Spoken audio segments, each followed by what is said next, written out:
Hey everybody, what's going on? It's Mr. Hino with Mr. Hino's LEGORobotics. In today's video, I have 10 Spike Prime one motor challenges.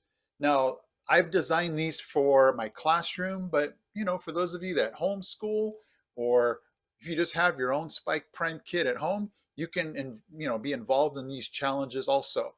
So today, you can decide whether it's a medium motor, a large motor, or you can let there be a combination. And stick around for the last one because the last one I saved for the best because that one was actually thought up out of a real life experience. So here we go. Number one would be the farthest block challenge.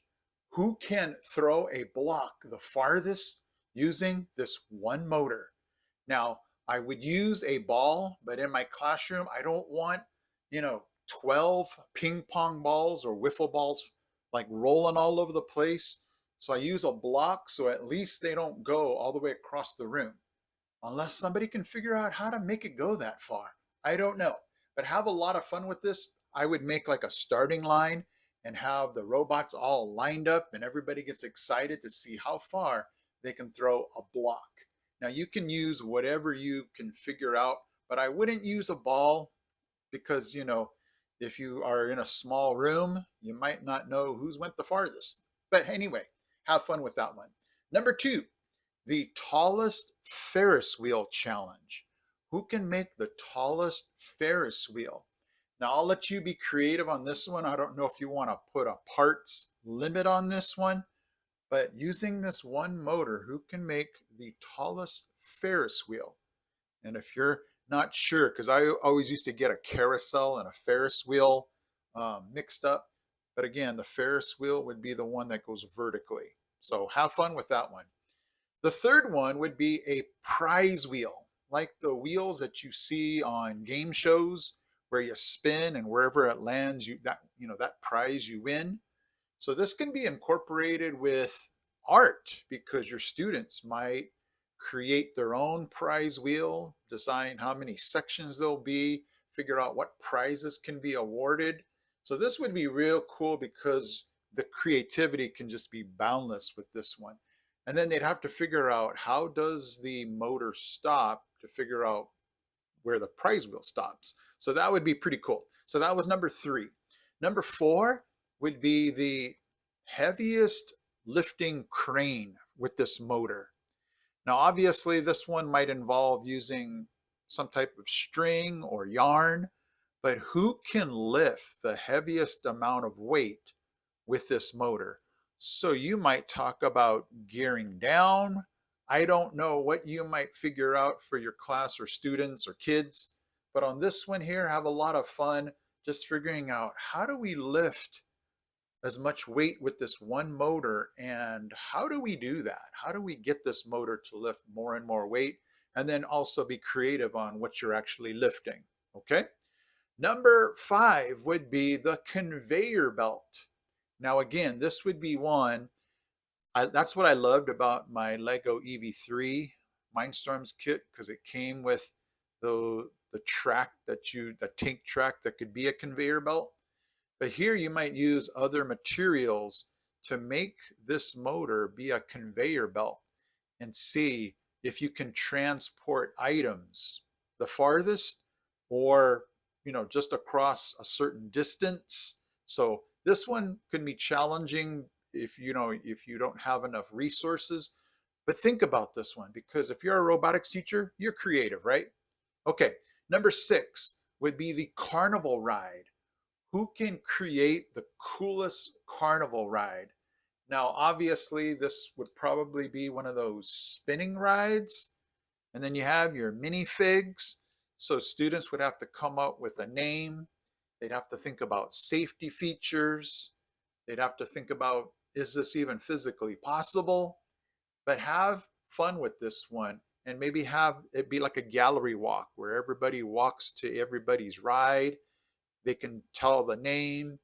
They can actually put the minifigs on and demonstrate how does this carnival ride operate, and maybe even a vote if you feel your kids can handle it on who has the best ride. I don't know. It's going to be up to you. Okay, number 7. Am I on 8? This one's going to be the soccer kicker. Can you have this motor be a soccer ball kicker? And you can use that white ball in the Spike Prime kit to maybe try to kick a goal. So you might have a table where you have a goal and see if students can make a soccer kicker out of this, where it kicks the ball into the goal. Kids love soccer. Well, I hope most of them. So that way, or you can use this for basketball, whatever sport that your students want to pretend to kick a ball, throw a ball, you could do that one. Okay, number 9 would be the fishing pole. Can students create a fishing pole with this motor? So again, you might use string or yarn or maybe even fishing line with this motor to see if students can, figure out how to program the fishing line to get wound in. Again, maybe it's kind of like the crane challenge. How much can they lift or pull with this motor? It's going to be up to you on that one. Okay, here's the last one. I call this one getting the coach's ball down. This one actually happened at my school. I had the coach, I walked into the gym and coach said, "Hey, can you help me?" I'm like, "I can try." And she was like pointing up at the ceiling. Some kid had thrown a ball up at the top of the gym. I believe it was on some type of heating duct or something. And they're like, "I can't get the ball down." And I'm like, I had like 5 yardsticks in my room. So I said, "I'll be back." I basically duct taped all of the yardsticks together, made some kind of contraption where I raised it up and was able to get the ball down. And it made me think, hey, why can't that be a one motor challenge? So I would use a Pringles can. I was going to show it to you, but I think my wife threw it away. But you guys know what I mean by a Pringles can. And then put like a wiffle ball or a ping pong ball on the top of the the Pringles can, and see if your students using this one motor can hit the ball or get the ball off of the Pringles can. Now, I would make a rule saying that this motor can't go above halfway, or maybe make some kind of limit on how high they can have this motor, because, it'd be kind of cheating if they made the motor go all the way to the top and then it just spins across. So maybe have a limit on how high this motor can be. Okay, guys, so there you go. I hope I counted right. 10 one motor challenge. Oh, you know what? I missed one. The last one, I think I was 9. The last one would be just a race. Who can make the fastest one motor vehicle that can go faster than anybody else's or finish the line faster than somebody else's? So they get this one motor, and I guess students would have to realize, hey, if you put an axle through this side, you can actually put another axle through that side. And they'd have to create their own chassis. And, again, like the farthest block, have some fun. Have everybody set theirs up on the starting line, and then just say ready, set, go, and see whose vehicle can get across the finish line first.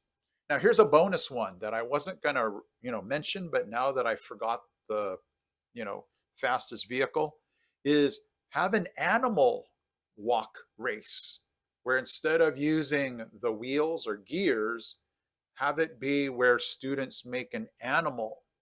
So no gears, no wheels. They have to figure out how can they make their animal crawl or walk across a line as a race. So that can be another fun challenge. Okay, guys, so hopefully today was helpful, that you may grab onto at least 1 or 4 of these one motor challenges. And I would love for you to throw it down in the comments section. Were there any things that you tweaked about one of these ideas? How did it go? Did your students like it? I would love to hear your feedback on this, so I can tweak or change things, because I'm always looking to see how I can make a challenge better. Okay. Thank you guys for joining me. I am Mr. Hino from Mr. Hino's LEGO Robotics. I'm out.